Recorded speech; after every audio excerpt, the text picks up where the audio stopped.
The wind in Nebraska that December didn't just blow, it screamed. It was a high, lonesome sound, the kind that scrapes the soul raw and leaves you feeling like the last person on earth. It carried needles of ice that found every last bit of exposed skin, turning it red, then numb. Martha Henley felt it in her bones, a deep, invasive cold that no threadbare shawl could ever hope to stop. Her boots, worn so thin you could feel the shape of every frozen rock beneath, crunched through the mud. Each step was a tiny explosion in the vast, crushing silence of the prairie. She'd walked 8 miles from the stagecoach stop, following the vague directions of a shopkeeper who'd looked at her like she was something pitiful he'd found on his shoe. A widow with nothing, a ghost with empty pockets. The Garrison Ranch, he'd said, a wad of tobacco shifting in his cheek. Might need help. Might. That one word, that tiny sliver of maybe, was all she had. It was a pathetic little ember, but she was blowing on it with all the breath she had left. She stopped at the edge of the yard, the wind trying to shove her backward. The ranch house was low and long, hunkered down against the prairie like a wounded animal trying to hide. It had good bones, you could see that.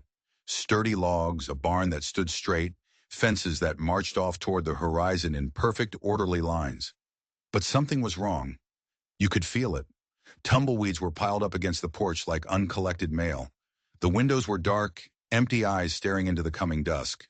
This wasn't just a place of hard work. This was a place where something had died. And it wasn't just the cattle. Her knock was a feeble little tap, swallowed by the wind before it even reached the wood. She balled her fist again, took a breath, and struck the door hard. The sound was hollow, final, like knocking on a coffin lid. A memory flashed, hot and sharp. Another door, another knock. The day they brought her husband James home from the cattle drive.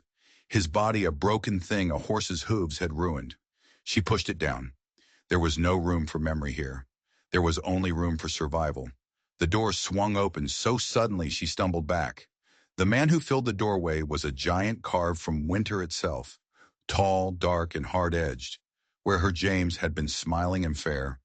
His face looked like it was made of the same weathered wood as his house, all sharp angles and deep lines that spoke of a long, losing war against the land. "We don't need nothing," he said, his voice like gravel. He was already closing the door. "Wait, please." The words shot out of her, raw and desperate. It surprised them both. Martha pulled herself up straight, trying to gather the last scraps of her dignity. "I heard you might need help. I can cook, clean, mend. I've worked cattle." His eyes, gray as a frozen river, traveled over her. They took in the patched dress, the worn-out boots, the work-roughened hands. She knew what he saw. A woman of 32 who looked 42. A stray dog, too thin, too hungry, with nowhere else to go. She held her breath, waiting for the verdict. "Can't pay wages," he said flatly. The words were a dismissal, a final nail in the coffin. "Room and board," she heard herself say, the desperation clear in her voice now. "Just room and board. Through the winter. I'll earn my keep, I swear it." He stared at her for a long, hard moment. The wind howled between them. She saw something shift in his eyes. Not pity, not kindness. It was something colder. Recognition. He was looking at her, but he was seeing himself. Another wounded animal, backed into a corner. When he finally spoke, his voice was a low growl that seemed to come from the center of the earth. "There's only one job here." He paused, letting the silence stretch, letting the cold sink in deeper. "Wife." The word hung in the air like a shard of ice. It was sharp, cruel, and glittering with 1,000 terrible meanings. Martha felt a hot flush of shame and anger crawl up her neck. A wife. How dare he? She had come here offering honest work. Not her body, not her name. She had offered her hands, not her soul. But then she looked closer. Really looked. There was no smirk on his face. No cruel amusement. His expression was flat, hard, and matter-of-fact. He'd said it like he was stating the price of feed or predicting a storm. This wasn't a proposition. This wasn't about lust. This was something else. Something much, much worse. "I'm not that kind of woman," she said, her voice shaking but steady. Didn't say you were, he answered, shifting his weight. For a second she saw past him into the house. A kitchen table with 3 chairs, but only one looked used.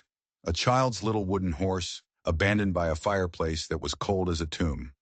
A deep, chilling silence emanated from the dark room. Got a boy, he said, turning his gaze back to her. Needs raisin. House needs tendon. A man needs a wife for those things, not a hired girl who'll run off come spring.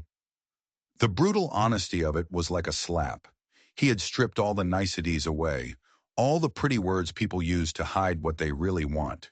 He was laying his need out bare, like bones bleaching in the sun.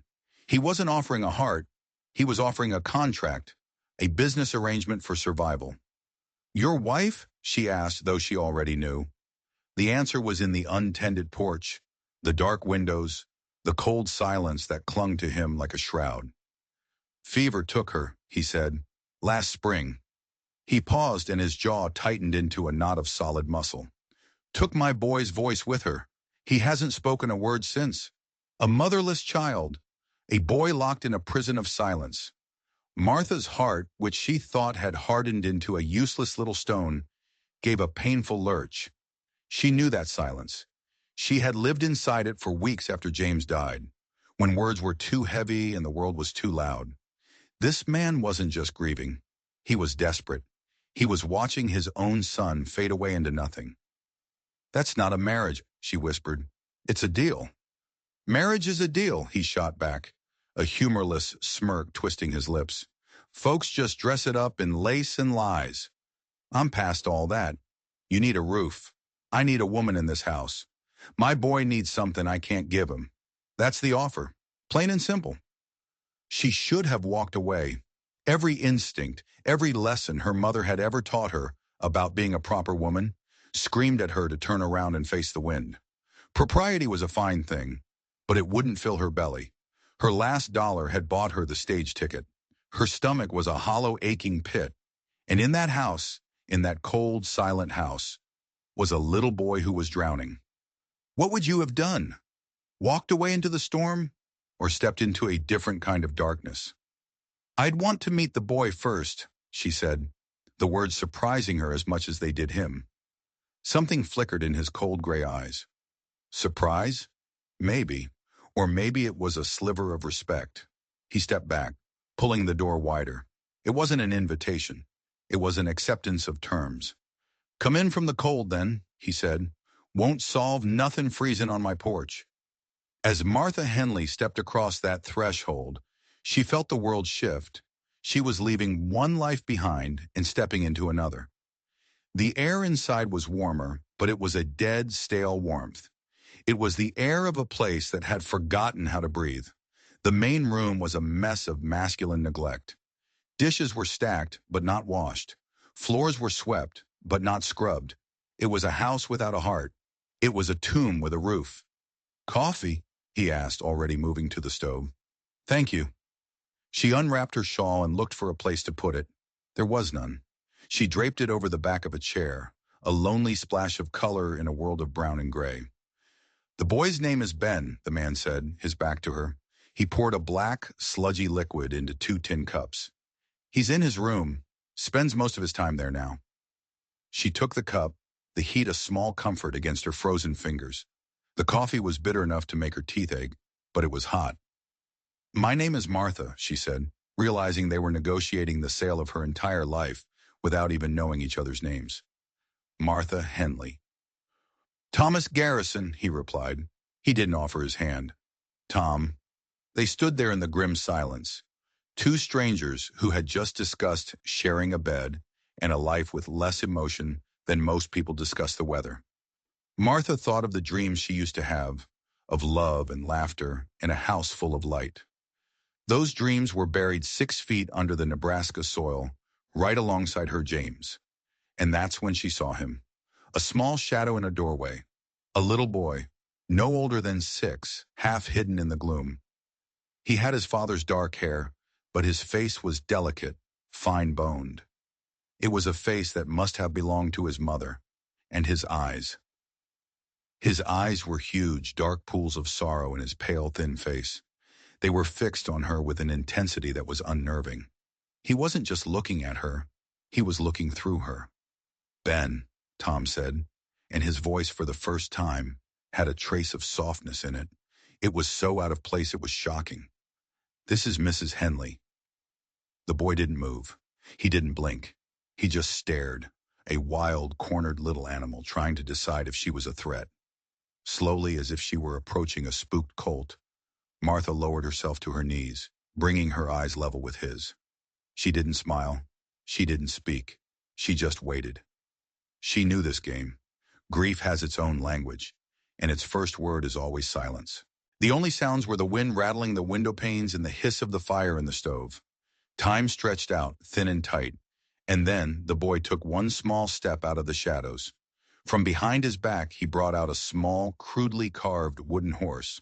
The paint was worn off, the edges smoothed down by countless hours in a small, sad hand. He held it out to her. He wasn't giving it to her. He was showing it to her, sharing the only thing of value he had left in the world. Martha's heart didn't just lurch this time, it broke. A clean, sharp break, right down the middle. This wasn't her grief anymore. This was his, and it was 1,000 times heavier. She looked at the toy horse with all the seriousness of a general inspecting his troops. Then she met Ben's gaze.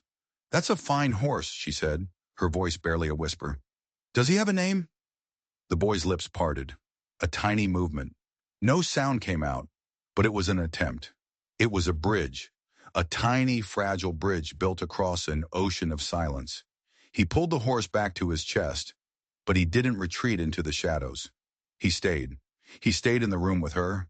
It was a victory. "He don't talk," Tom said from behind her. His voice was rough, choked with an emotion he was trying to hide. Hope. It was the sound of a drowning man seeing a piece of driftwood. Not for months now. Martha slowly pushed herself to her feet. When she looked at Tom, she saw that he had been watching her, not his son. He had been testing her, and whatever that test was, she had just passed. The tight, hard lines around his mouth had softened, just a fraction. "The offer stands," he said, his voice low and formal again.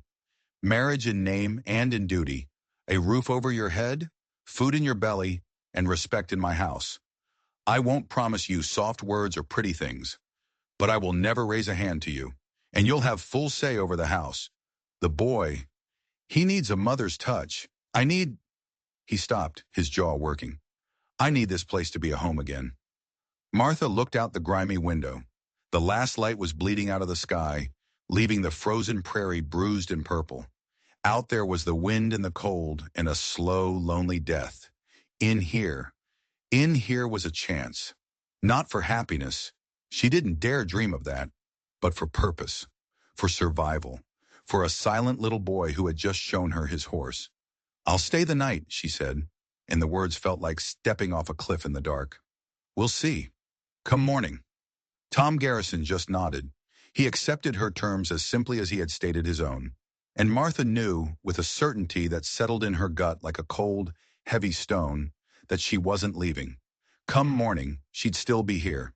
Because sometimes the only choice you have isn't between good and bad. It's between bad and worse. The wind howled its lonely song to the rising moon. But for the first time in a very long time, Martha Henley wasn't facing it alone. The next morning the light was gray and grudging, seeping through windows that were frosted over with intricate, icy ferns. Martha woke up on a narrow cot in a small, cold room that must have once been for sewing. Every bone in her body ached, but she had slept.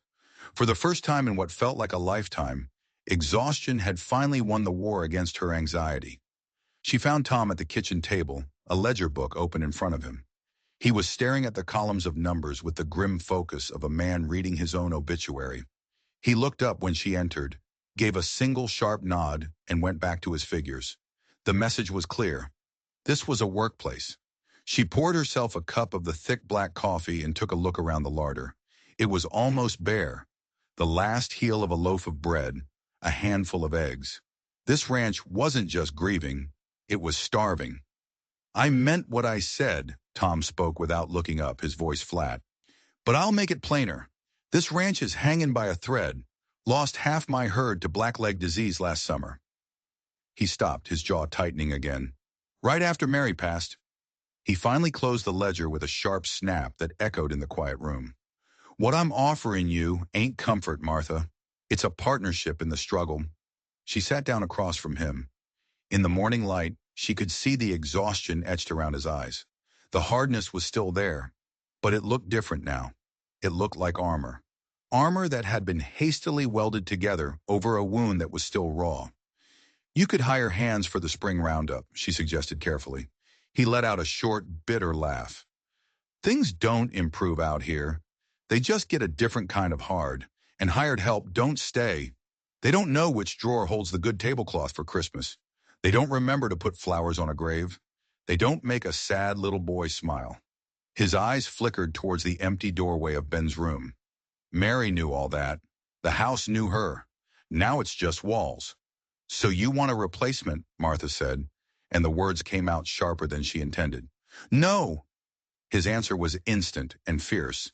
He leaned forward, his gray eyes boring into hers. Can't no more replace Mary than you can replace your James.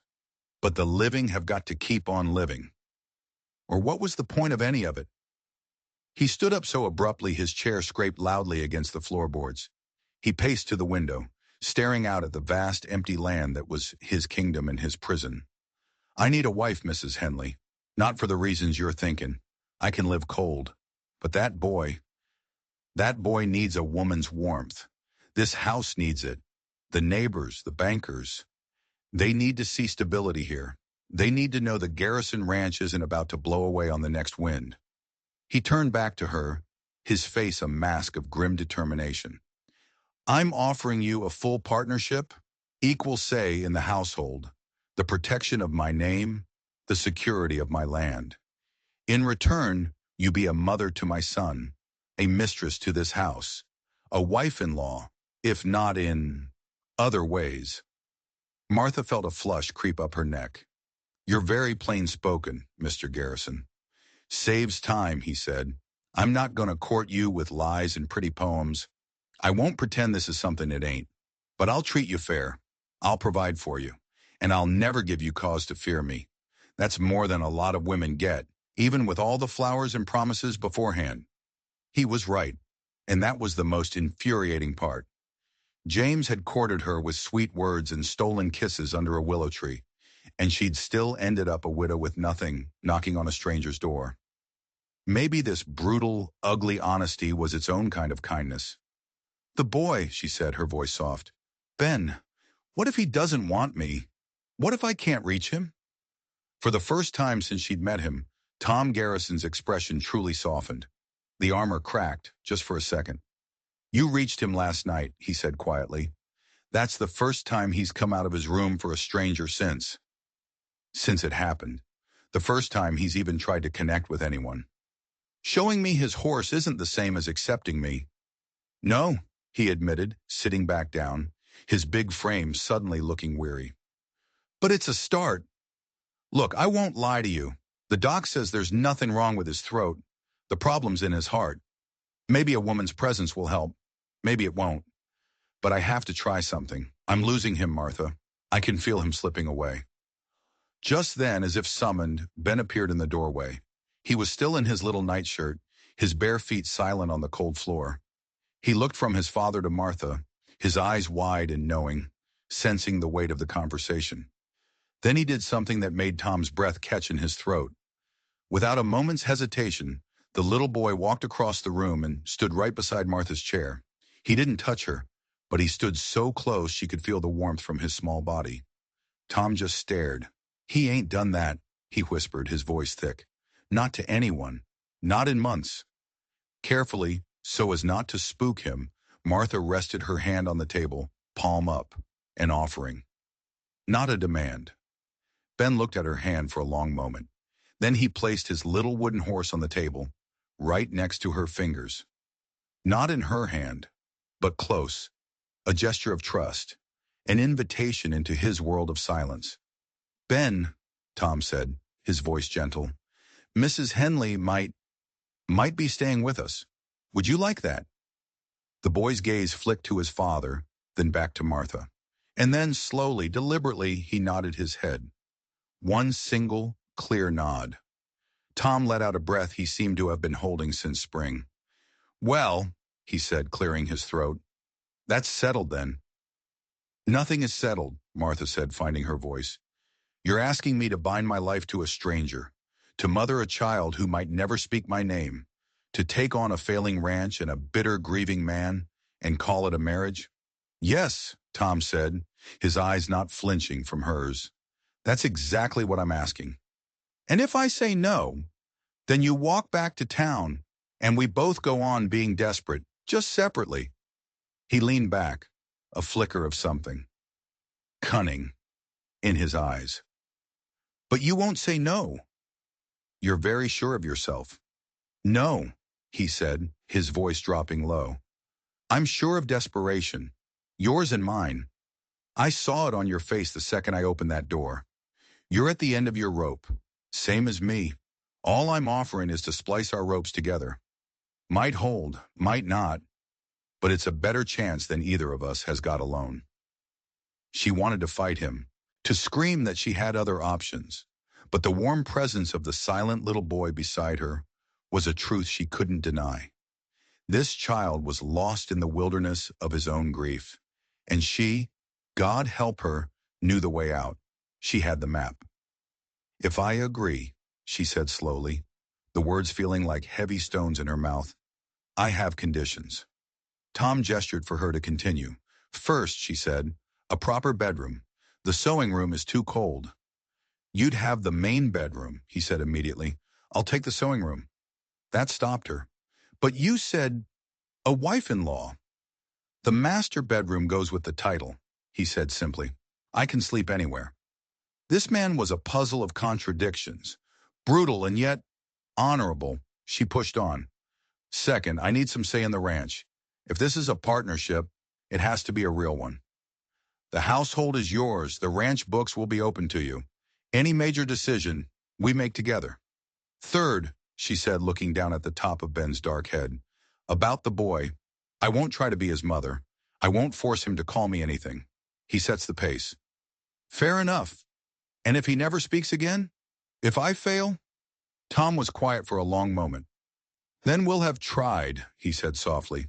That's all God asks of anyone. The last of her resistance crumbled away. Not because it was a good offer, it wasn't, but because in that moment she saw it for what it was. It wasn't about love or happiness. It was about two broken things trying to make a whole. It was about trying. When? She asked. Circuit preacher comes through next week. We can do it then, proper. Next week. Her life was about to be signed away in less than 7 days. The thought made her feel dizzy. Tom stood up, the deal apparently sealed. I'll move my things today.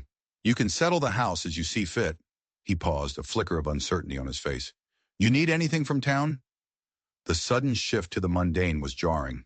They had just negotiated a marriage like it was a cattle sale, and now he was asking about groceries. Fabric, she said, her voice faint. If there's money. Ben needs new clothes. And the windows. They need curtains. This house needs some light. Tom pulled a small, worn leather pouch from his pocket and set it on the table. It landed with a heavy, final-sounding thud.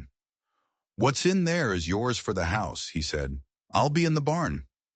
He was gone, just like that. Martha was left alone in the silent kitchen, with a sleeping child at her feet, a pouch of money on the table, and the crushing weight of the life she had just agreed to. Well, she said to the boy, not expecting an answer, I suppose we should make some breakfast. Ben stirred. He stood up, walked to a low shelf, and brought back a wooden bowl. He placed it carefully on the table and looked at her, his dark eyes expectant. Eggs, she guessed. He shook his head. Porridge. Another shake.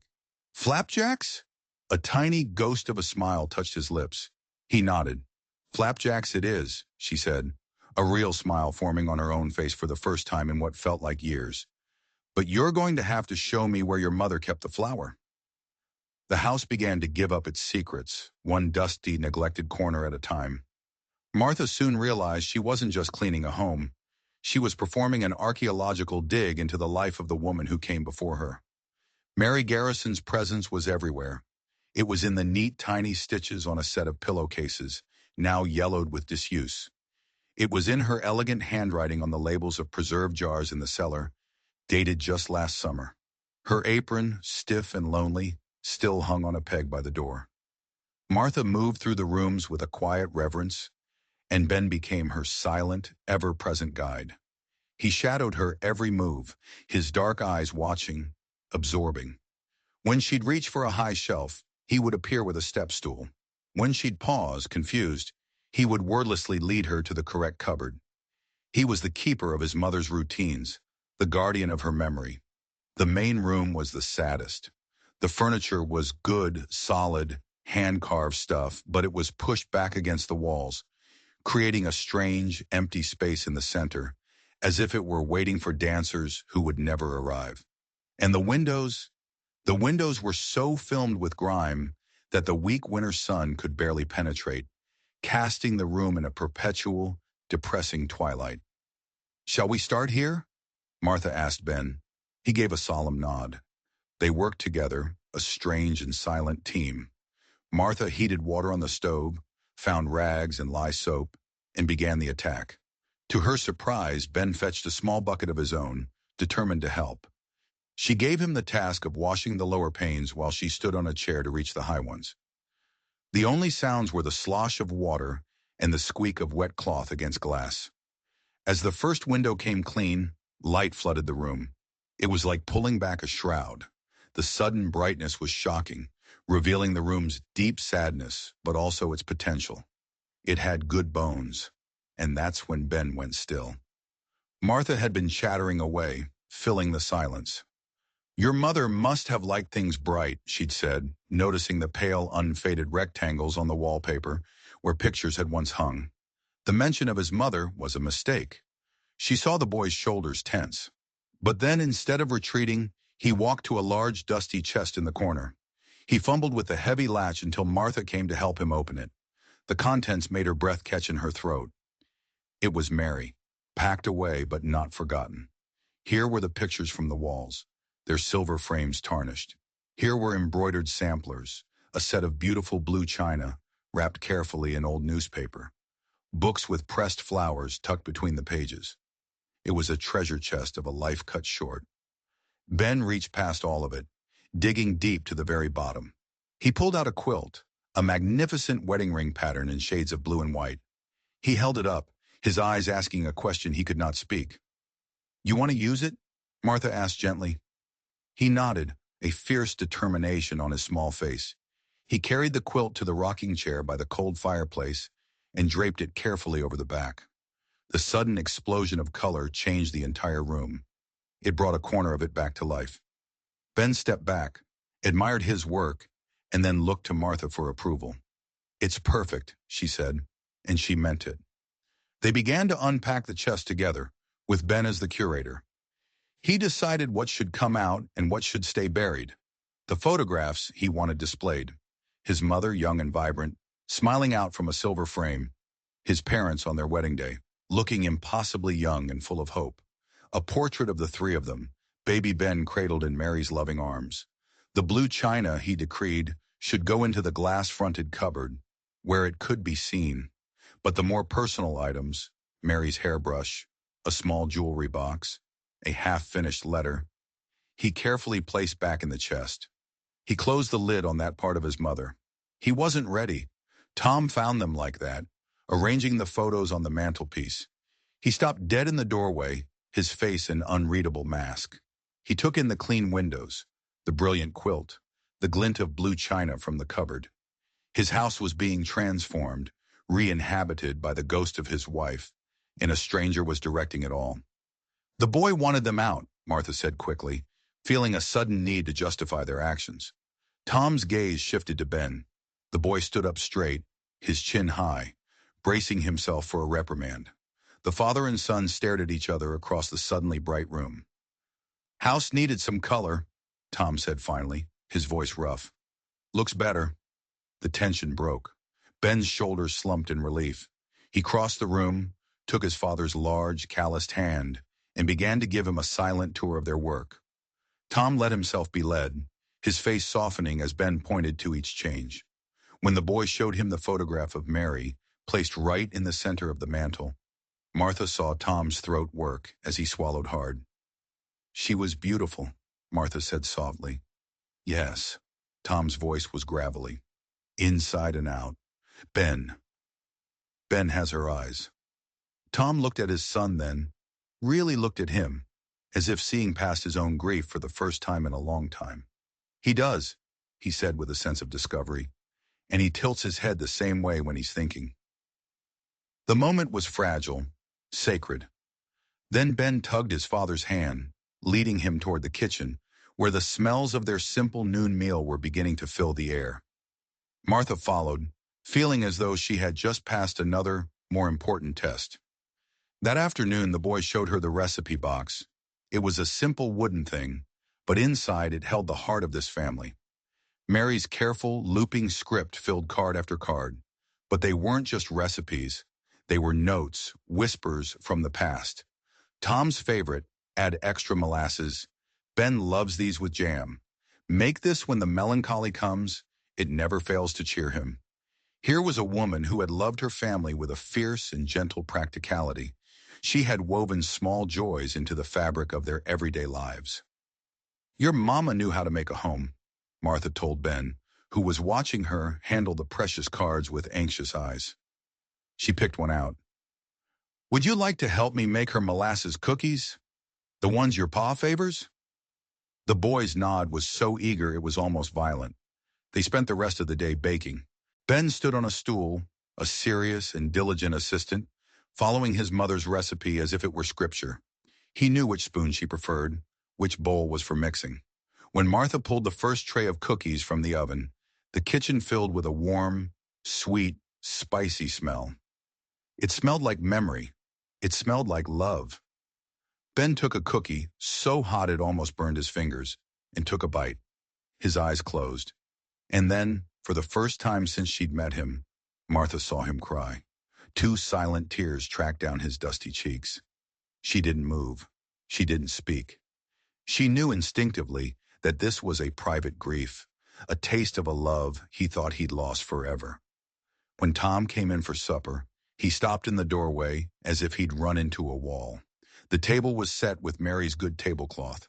Her blue china gleamed in the lamplight, and in the center a heaping plate of molasses cookies filled the room with a scent that was pure comfort. "Ben helped," Martha said. "He knew right where to find the recipe." Tom's eyes found his son. Ben was already in his seat, looking from his father to the cookies, his face a mixture of pride and apprehension. Slowly, Tom walked to the table. He picked up a cookie. He took a bite, chewing thoughtfully. He swallowed. Then he looked directly at his son. "Just like your mama made them," he said. Ben's face broke into a smile. It was like the sun coming out after a long gray winter. He reached for a cookie himself, then paused. He carefully selected the biggest, most perfect one on the plate and held it out. To Martha. It was more than a cookie. It was an offering. It was acceptance. It was a thank you. She took it with all the ceremony it deserved. "Thank you, Ben." They ate their supper, 3 strangers bound by a contract, in a comfortable silence. But it was a different kind of silence now. It wasn't empty. It was full. The photographs on the mantel seemed to watch over them with benevolent approval.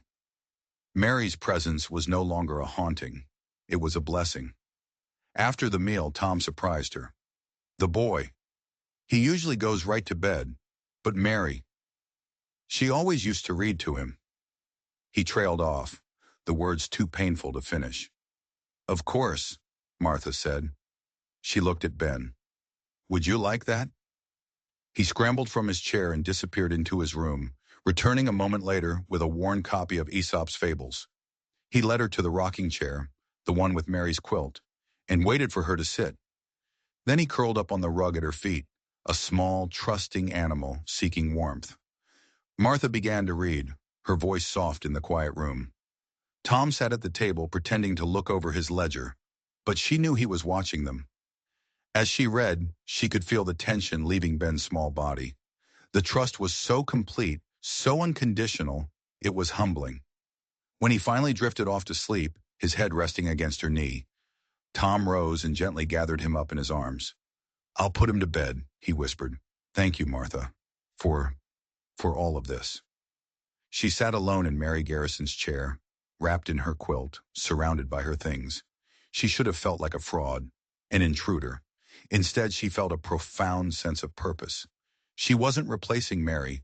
She was continuing her work, picking up the dropped stitches in a pattern of love and care that had been tragically interrupted. When Tom returned, he found her staring at the pictures on the mantel. "She would have liked you," he said suddenly, his voice startling her. "Mary, she would have appreciated what you did today." "I didn't do it for her." "No," he said, moving to stand by the fireplace, the firelight catching the sharp planes of his face. "You did it for the boy. That's why she would have liked you." They stood in the quiet room, a man and a woman who were about to be legally bound for life, not by love, but by the needs of a silent child. It wasn't romance. It wasn't even friendship. Not yet. But it was a foundation. And maybe, just maybe, it was strong enough to build something on.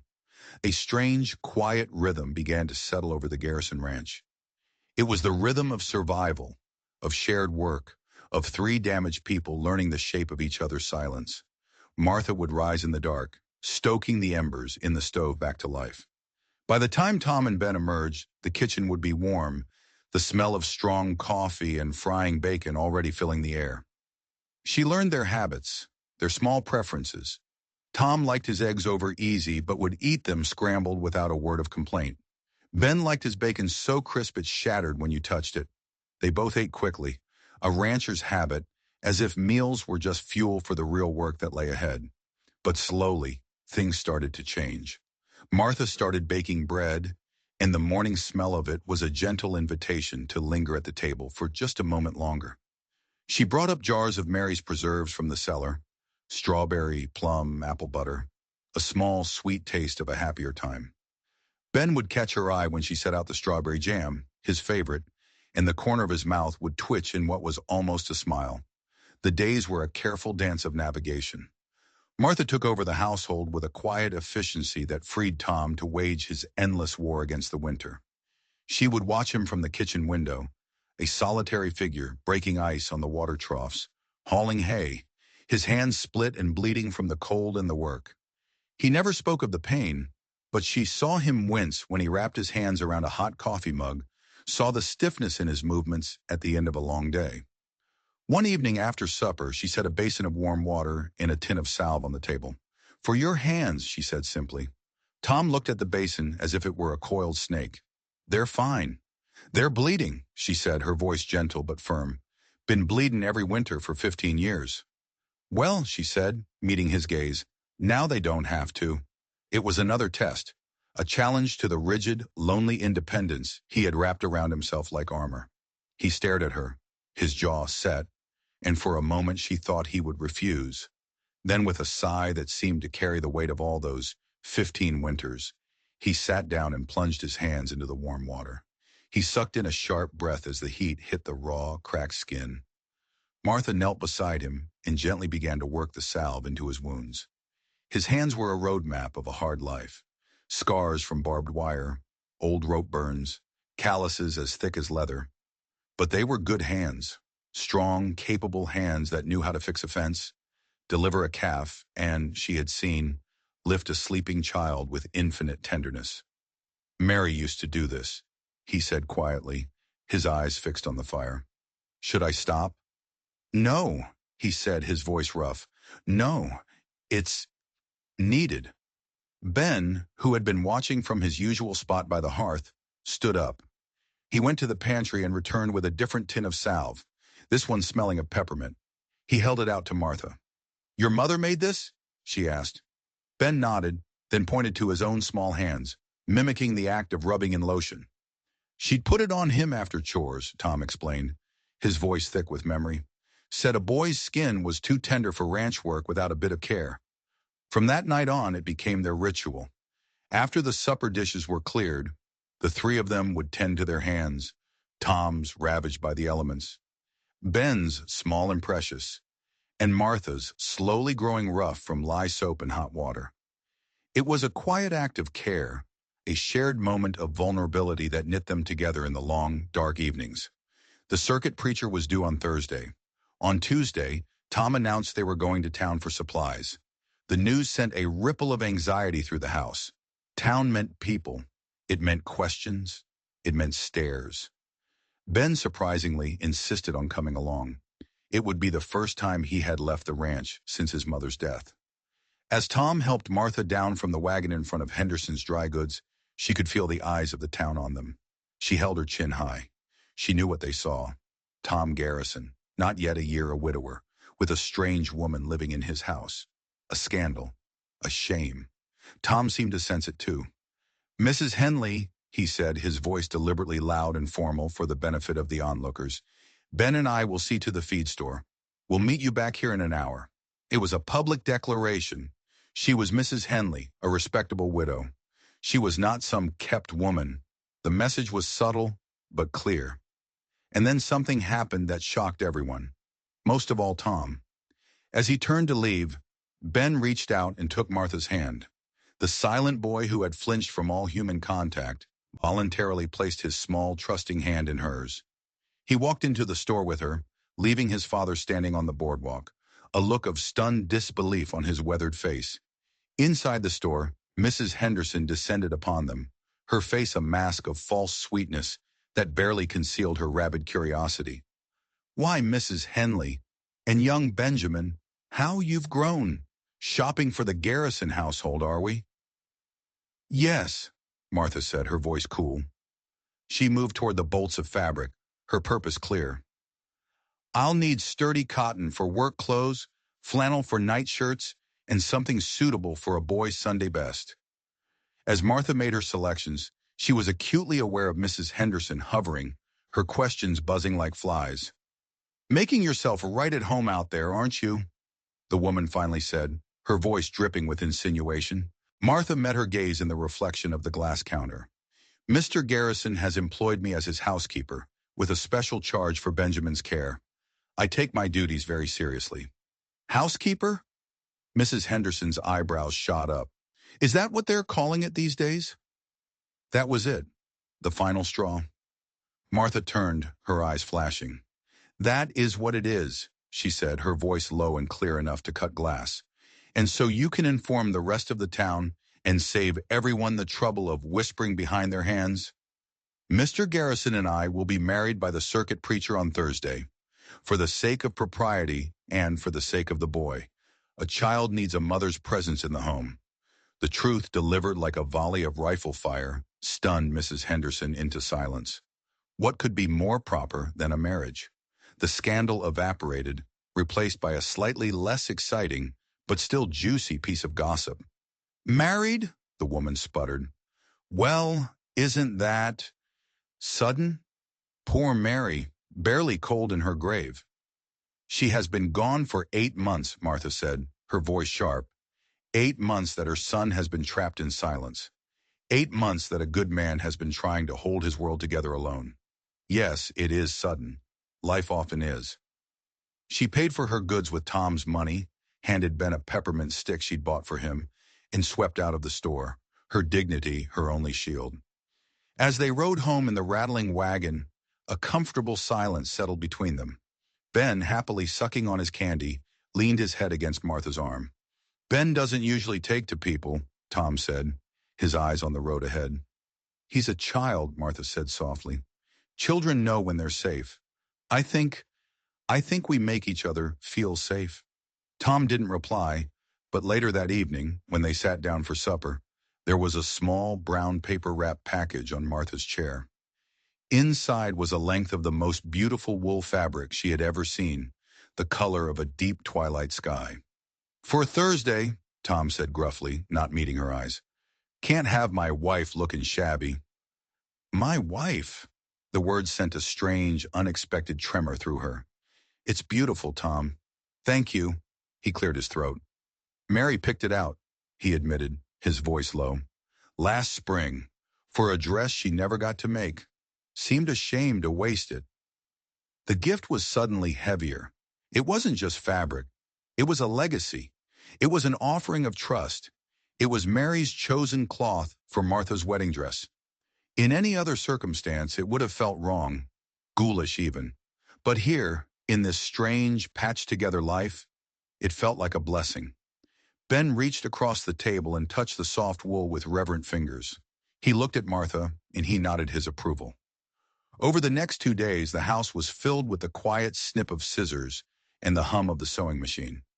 Martha worked on her wedding dress, and Ben became her devoted assistant. He held the fabric steady, handed her pins, his small, nimble fingers surprisingly adept at threading needles. Tom would watch them in the evenings, his head bent over his ledger, but his eyes were on them, a complicated expression of sorrow and hope on his face. The dress was simple, but the deep blue wool made it elegant. It brought out the color in Martha's eyes, a color that hardship and grief had nearly washed away. The night before the wedding, she tried it on. Ben clapped his hands together, a sudden sharp sound of pure delight in the quiet house. It was the most emotion she had ever seen from him. "Do I look all right?" she asked him, turning in a slow circle. He nodded enthusiastically, then darted into his room. He returned a moment later, something clutched in his fist. He opened his hand to reveal a delicate silver hair comb. "Oh, Ben," she whispered. "I couldn't. That must have been your mother's." He pressed it into her hand with a fierce insistence that would not be denied. Tom, who had been watching from the doorway, cleared his throat. "Mary would have wanted it used," he said. "She always said beauty shouldn't be buried." Martha turned the comb over in her hands. It was another blessing, another piece of Mary being gifted to her, not by Tom, but by her son. "Then I'll wear it with honor," she said. That night, her last night as Martha Henley, she sat by the fire long after the others had gone to bed. She was trading one kind of grief for another, the known loneliness of a widow for the unknown territory of a loveless marriage. But was it truly loveless? There was no passion, no romance, but there was care. There was the quiet trust of a little boy who held her hand in town. There was the rough-hewn respect of a man who gave her his dead wife's wedding dress. Maybe, she thought, as the fire burned down to glowing embers, maybe this is just a different kind of love. The kind you don't fall into. The kind you build, plank by plank, nail by nail, in the freezing cold of a Nebraska winter. The preacher arrived on a Thursday afternoon, as promised. He was a thin, wiry man with kind eyes and a Bible that was worn soft from use.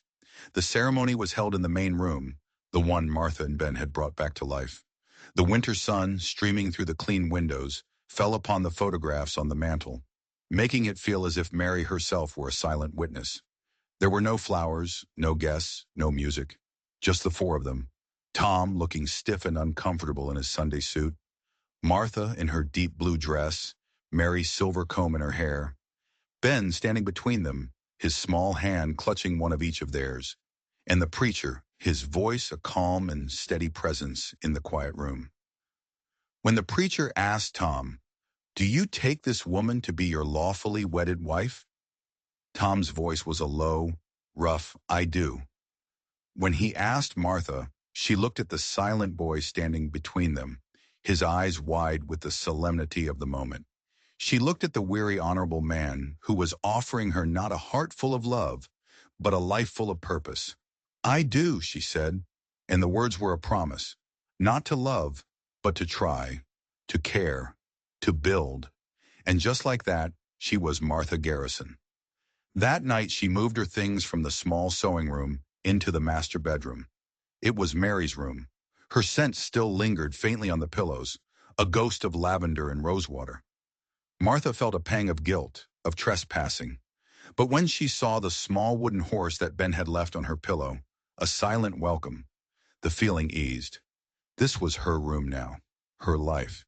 The days that followed were a blur of work and discovery. Martha learned the rhythms of the ranch, the language of the seasons. She also learned the depths of Tom's grief. Sometimes she would find him staring at one of Mary's photographs, his face a mask of such profound loss that it made her own heart ache in sympathy. He never spoke of it. He didn't have to. But there was another presence in the house, a darker one than just grief. Martha began to notice things. The way Tom would go rigid when a certain neighbor, a man named Blackwood, rode past their property line. The way the ranch hands would clam up and find work elsewhere whenever Blackwood's name was mentioned. There was a fear in this house that had nothing to do with the past. It was a living, breathing thing. One day, while cleaning out a dusty corner of the pantry, her hand brushed against a loose floorboard. Curiosity piqued, she pried it up. Underneath was a small, locked metal box. Ben, her ever-present shadow, watched with wide eyes. It took her a half hour with a poker from the fireplace to force the lock. Inside was not jewelry or money. It was a journal. Mary's journal. But it wasn't the one with the recipes. This one was different. The handwriting was hurried, sometimes shaky, and as Martha began to read, a cold dread snaked its way up her spine. October 12th, one entry read, Elias Blackwood came by again today. He says Tom is a fool and will run the ranch into the ground without him. He offered to buy our debt from the bank. He smiled when he said it, but his eyes were cold. He looks at our land the way a wolf looks at a lamb. October 20th, said another. He was here when Tom was in town. He said things, terrible things. He said this land should have been his, that my father promised it to his side of the family. He said he would not be denied. I told him to leave. He grabbed my arm. Ben saw. The boy has been quiet ever since. Martha's blood ran cold.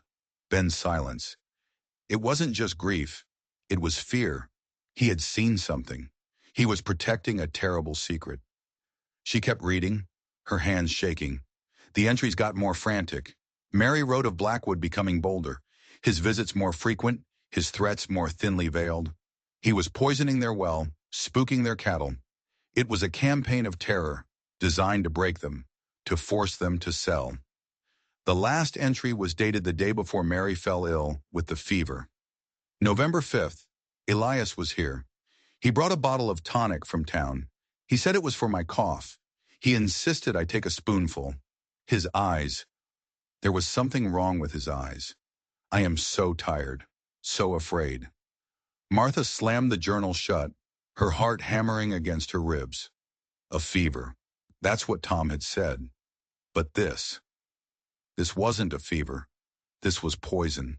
This wasn't a tragedy. It was murder. And Elias Blackwood, their neighbor, Mary's own cousin, had gotten away with it. The knowledge was a sickness in her stomach. Every shadow in the house suddenly seemed to hold a threat. The wind whistling around the eaves sounded like a warning. She was living in a dead woman's house, wearing her clothes, raising her child, and sleeping under the same roof as a man whose wife had been murdered by his neighbor. And he didn't even know it. Or did he? A terrible thought wormed its way into her mind. Tom was so desperate. The ranch was failing. Blackwood was rich, powerful. Had Tom known? Had he suspected? Was this whole arrangement, this sudden marriage, about more than just finding a mother for his son? Was it about protection? About having another body in the house? A witness? Was she not a wife or a partner, but a human shield? She looked at the man across the dinner table that night, the man who was now her husband. She saw the lines of exhaustion on his face, the quiet sadness in his eyes. But now she saw something else too. Fear. He was a man living on a knife's edge, fighting a war no one else could see. She had to know the truth. After Ben was asleep, she found Tom in the barn, mending a harness by lantern light. She held out the journal. I found this, she said, her voice trembling. He looked at the small book, and all the color drained from his face. He didn't have to open it. He knew what it was. I thought I'd burned it, he whispered, his voice hoarse. You knew, she said, the words of painful accusation. You knew she was afraid of him. I knew, he admitted, his shoulders slumping in defeat. I didn't know how bad. She tried to protect me from it. She didn't want to add to my burdens. He looked up at her, his eyes filled with a grief so profound it was almost unbearable. But the poison!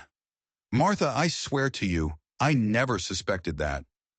I just thought the fear and the worry wore her down, made her susceptible to the fever. The fever that he brought her in a bottle? Martha shot back, her voice rising. I confronted him, Tom said, his voice dropping to a dangerous low. After the funeral, I went to his house. I told him I knew he'd been harassing her. He laughed in my face. He told me to prove it. He said a grieving husband's word meant nothing against his. He owns the bank, Martha. He owns the sheriff. What could I do? What can I do now? So that was it. The full, ugly truth. They were trapped, stalked by a man who had already killed once and would not hesitate to do it again to get what he wanted. Her marriage, her new life, was a prison, and the bars were made of fear and silence. We have the journal, she said, her voice filled with a desperate hope. A dead woman's words? Tom shook his head. It's not enough.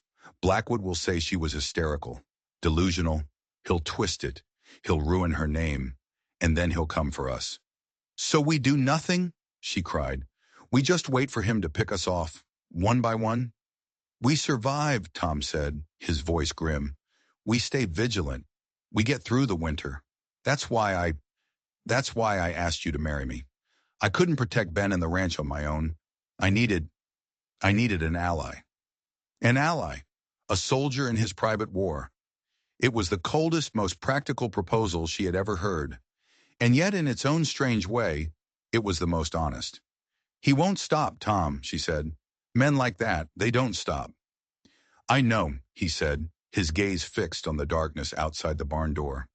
And that's what scares me most of all. A blizzard descended on the prairie a week later, a swirling vortex of white that erased the world. It was a beautiful and terrifying thing, trapping them in the fragile warmth of the house.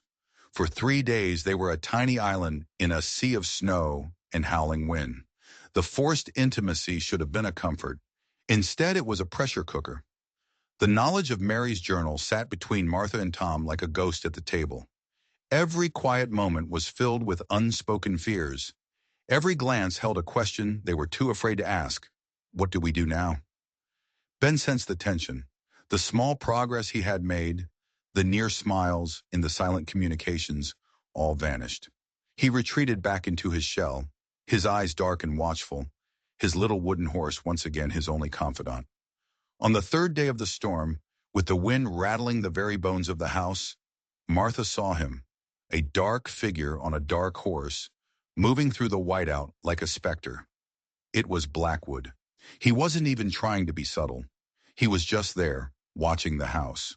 A predator circling his prey, reminding them that not even a blizzard could keep him at bay. Tom saw him too. He stood at the window, his body rigid, his fists clenched at his sides.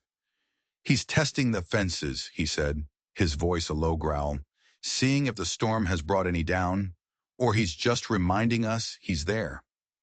Martha felt a cold dread that had nothing to do with the temperature outside. What does he want, Tom? Really? Tom finally turned from the window, his face pale and drawn. This land, he said, it belonged to Mary's father. He and Blackwood's father were brothers. They built this place together. But Mary's father was the steadier of the two. He made it prosper. Blackwood's father drank and gambled his half away. Elias has always believed this ranch is his by birthright. He thinks I stole it from him by marrying Mary. It's not about the land, Martha said, a sudden, chilling realization dawning on her. It's about pride, about revenge. Yes, Tom said, and he'll never stop until he has it, or until we're all in the ground. The storm broke the next day, leaving behind a world that was unnaturally bright and silent, buried under a thick blanket of snow. The beauty of it felt like a mockery. Tom spent the day digging them out, his movements sharp and angry, clearing a path from the house to the barn. The physical labor was a release, but it did nothing to ease the tension that was now a permanent resident in their home. That night something broke. Ben had a nightmare. He woke up screaming, a raw, terrifying sound that ripped through the silent house. It was the first sound he had made in months. Martha and Tom rushed to his room to find him sitting bolt upright in his bed, his eyes wide with terror, his small body trembling. He wasn't screaming words. It was just a sound, a pure animal sound of absolute fear. Martha gathered him into her arms, rocking him, murmuring soothing nonsense. Tom stood helplessly in the doorway, his face a mask of anguish. This was his fault. His inability to protect his family had done this to his son. When Ben finally cried himself to sleep, exhausted and limp in Martha's arms, she laid him gently back on his pillow. She turned to Tom, her eyes blazing in the lamplight. "This ends now," she said, her voice a fierce whisper. "I will not live like this. I will not let that boy live like this. We are going to fight back." "How?" Tom's voice was filled with despair. "He owns this county, Martha. His word against ours." "Then we need more than our word," she said, her mind racing. "We need proof, and we need allies. Who would dare stand with us against him?" "His sister," Martha said, the idea striking her with the force of a lightning bolt. "You said you have a sister, Catherine, in Denver." "Catherine?" Tom shook his head. "She and Mary were close. When Mary died, Catherine blamed me. Said I worked her too hard. Didn't take care of her. She hasn't spoken to me since the funeral." "Then it's time she learned the truth," Martha said, her resolve hardening. "She loved Mary. She won't let her death go unavenged, and she won't let her nephew be terrorized." "She won't listen to me," Tom said bitterly. "Then she'll listen to me," Martha declared. "I'm a woman. She'll see me as a rival, an intruder. She'll come here ready for a fight. And when she does, I will show her Mary's journal. I will tell her what her brother has been hiding, and we will see whose side she takes then." It was a desperate, reckless gamble.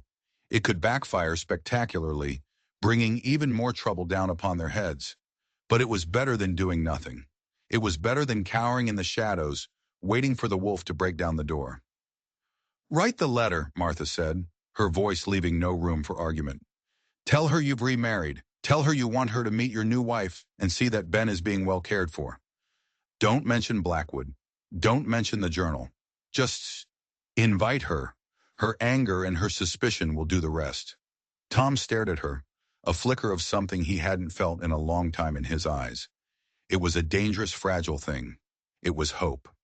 "You are not the woman I thought you were, Martha Garrison," he said softly. "No," she replied, her chin held high. "I'm not even the woman I thought I was. Now get the ink. We have a war to plan." The letter was sent, and then they waited. The days crawled by, each one thick with a silent, simmering dread. Every passing horseman on the horizon could be Blackwood. Every unexpected knock on the door sent a jolt of fear through the house. They were living in a state of siege, not from a blizzard, but from a single, malevolent man. During this time, something shifted between Martha and Tom.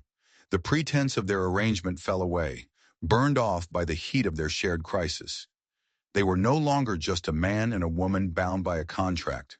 They were partners, allies. They moved as a unit, their actions and thoughts intertwined. He would find her sitting up late, cleaning his rifle, and she would find him reinforcing the locks on the doors. They were preparing for a battle, and in doing so, they were forging a bond that was stronger than any vow spoken before a preacher. Martha focused her energy on Ben. She knew, with a certainty that was bone deep, that the key to everything lay locked behind the boy's silent lips. He had seen something, something that had terrified him into silence. She didn't push him. She just created a space of absolute safety around him. She read to him, not just from his worn book of fables, but from Mary's recipe journal, telling him stories about the mother he barely remembered.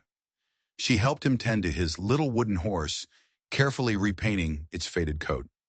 Slowly, painstakingly, she was building a bridge back to him.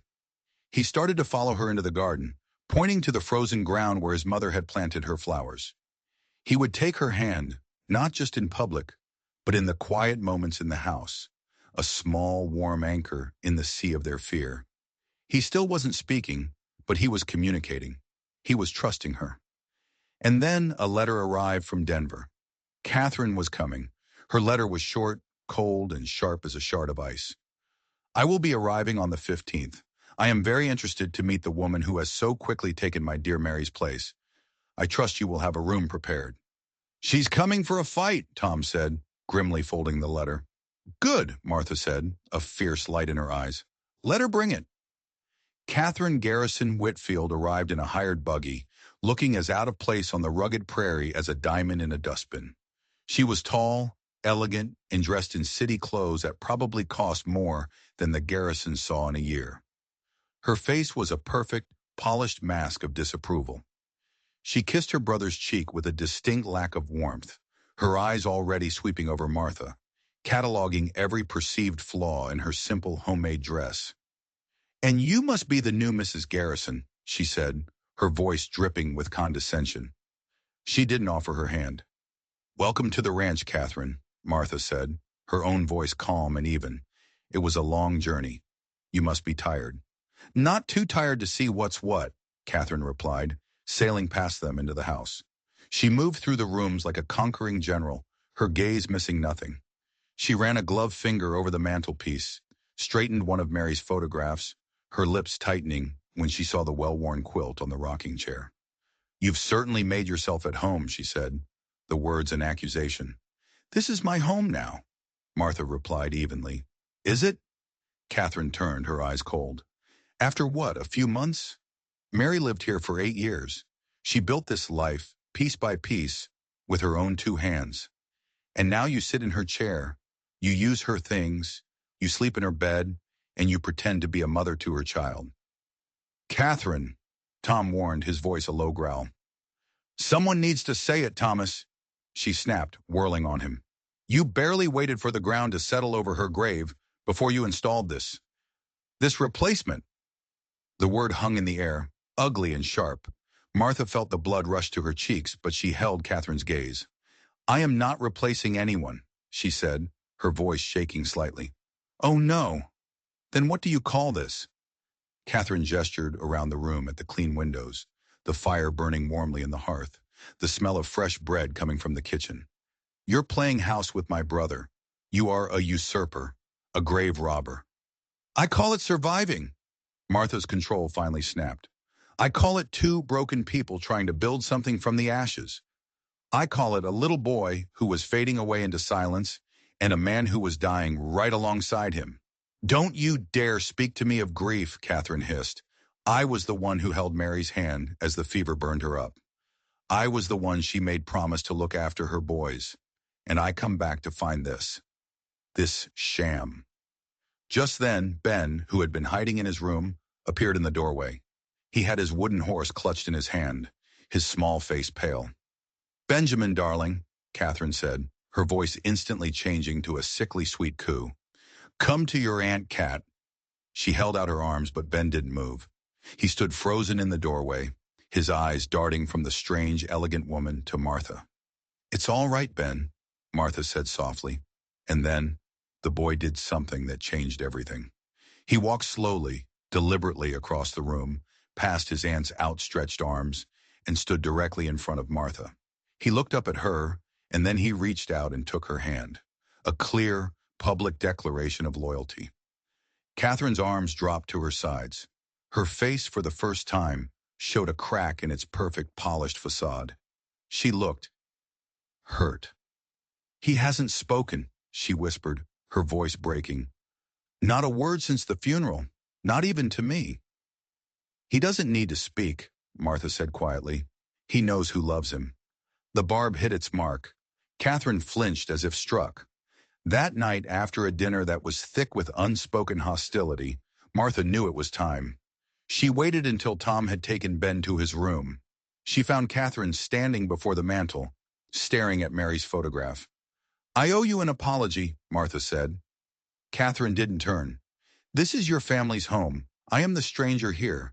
I can only imagine how this must look to you." "You have no idea," Catherine said, her voice muffled. "Perhaps not," Martha said. "But I know what it's like to lose someone you love. And I know what it's like to be afraid." She paused, then took the plunge. "Catherine, Mary's death wasn't a tragedy. It was an atrocity." Catherine finally turned, her eyes narrowed with suspicion and anger. "What are you talking about?" Martha held out the journal. "She didn't die of a fever. She was murdered." Catherine stared at the journal as if it were a venomous snake. Then with a shaking hand she took it. She sat in Mary's rocking chair, under Mary's quilt, and she began to read. Martha watched as the story unfolded on her face. Disbelief, horror, rage, and finally a terrible, heart-wrenching grief. When she finished, she looked up, her eyes swimming in tears. Elias, she whispered, the name a curse on her lips. That monster. I always knew there was a darkness in him. She looked at Martha, her gaze sharp and assessing. And my brother? Did he know? He suspected, Martha admitted. He confronted him, but he had no proof. It was his word against Blackwood's. He was trying to protect Ben. He was paralyzed. Catherine stood up, the journal clutched in her hand. The elegant, condescending city woman was gone. In her place was a woman forged in fury.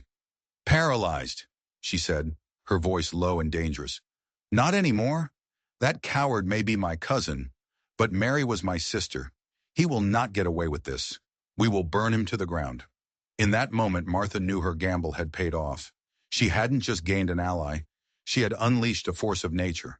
The arrival of Catherine Whitfield transformed the Garrison Ranch from a house of fear into a war room. The two women who should have been rivals became a formidable team, united by their love for Mary and their thirst for justice. Tom, seeing their combined strength, finally shed the cloak of helpless despair that had burdened him for so long.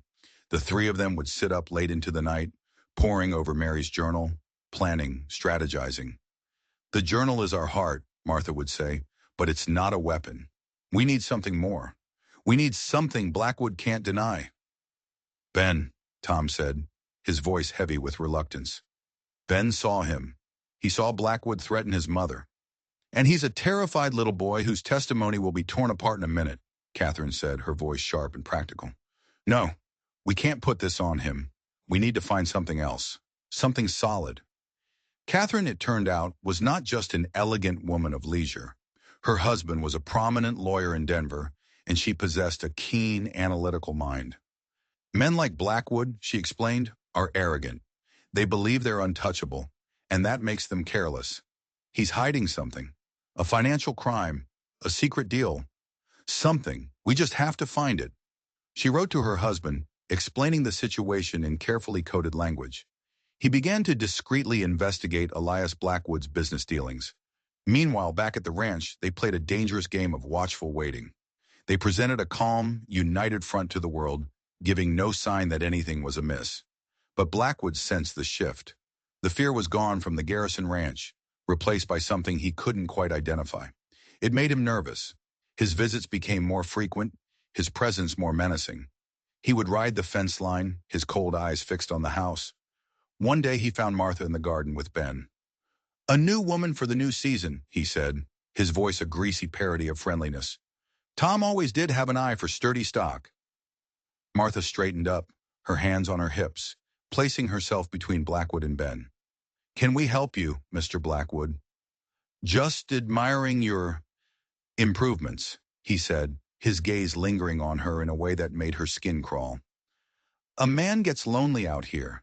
It's good that Tom found himself some comfort. My husband and I are very comfortable, thank you, she said, her voice like ice. He just smiled, a cold, dead thing. Enjoy it while it lasts, he said, before turning his horse and riding away. Ben was trembling. Martha knelt and took him in her arms. It's okay, she whispered. We're not afraid of him anymore. But they were. They were terrified. They were just better at hiding it. The break came in the form of a telegram from Denver. Catherine's husband had found something. A series of land purchases all around the Garrison Ranch, made through a proxy company, and a geological survey, commissioned secretly, that showed a rich vein of silver running directly beneath Tom and Mary's property. It was never about the family feud, Tom said, staring at the telegram. It was about the silver. He knew, Martha breathed. He knew the land was worth a fortune, and he's been trying to scare you into selling it for pennies. And when that didn't work, Catherine finished, her voice cold as steel, he killed my sister to get her out of the way, assuming a grieving, broken man would be easy to manipulate. Now they had it, the motive. The journal provided the story, the telegram provided the why. But they still needed the final piece, the proof that connected Blackwood directly to the tonic that had killed Mary.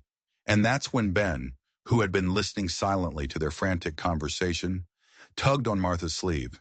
He pointed to the fireplace. Then he pointed to a small, loose stone in the hearth, one that had always been slightly crooked. "What is it, sweetheart?" Martha asked gently. Ben pulled at her hand, his eyes wide with urgency. Tom knelt and worked the stone free.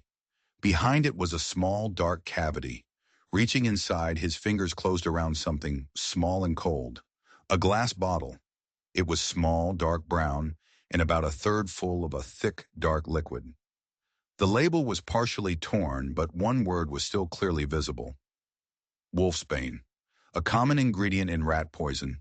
Odorless, tasteless, and in a large enough dose, utterly lethal, mimicking the symptoms of a sudden, violent illness, a fever. Ben looked at his father, his small face contorted with the effort of memory. And then, he spoke. His first word in almost a year, a tiny rusty whisper. "Bad," he said, pointing at the bottle. "Man." The dam had broken. The words came tumbling out, broken and hesitant at first. Then with more clarity, he told them in his simple, childlike language what he had seen. The bad man coming to the house when his papa was gone. His mama crying. The man giving her the nasty medicine. His mama getting sick. So sick. He had been terrified. He thought if he told, the bad man would come back and hurt his papa too. So he had hidden the bottle, the only piece of evidence, and locked the secret away inside himself. They held him, all three of them, as he sobbed out the story, the poison of the secret finally being drawn out. They were tears of grief, of fear, but also of relief. The silence was broken. The truth was out. "Now," Catherine said, her eyes blazing with a righteous fury, "now we have him."